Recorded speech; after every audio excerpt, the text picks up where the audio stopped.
खुलुमबाय लोगोफोर, आं दिनै दोंसे खन्थाइ लानानै फैदों। खन्थाइनि मुं मोजां मोनलायनाय। खन्थाइखौ लिरदों संगिना नार्जारी आरो खन्थाइखौ आवरायदों जावलिया सिमा। फैदो बिदिब्ला बिथांनि खन्थाइखौ खोनासंलांदिनि। मोजां मोनलायनाय। वाव, मा एसेबां गोदै खोनायोना? नाथाय बे मोजां मोननाया जेब्ला गोजाम जालाङोना, गोसोआव मोनसे बिस जायो, जायनि मुलिया जोंनाव गैया, जायखौ फाहामनो हानायनि जेबो मुलि गैया। जेब्ला मोजां मोनलायजेनोना, रायज्लायनायनि माखासे बाहाना नागिरो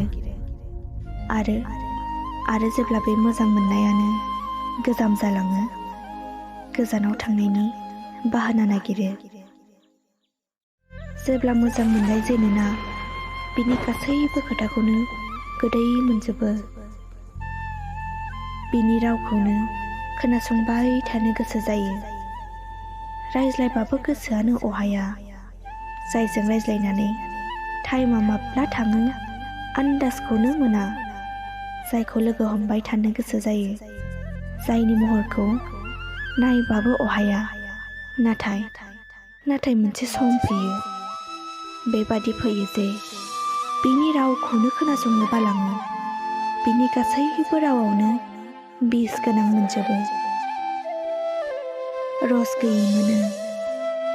बेखौ लोगो हमबाय थानायाथ' गोजाननि खोथा, बेजों रायज्लायनो, बिनि रावखौबो खोनासंनो बायो, बिनि महरखौथ' नायनायखौथ' बादानो हो।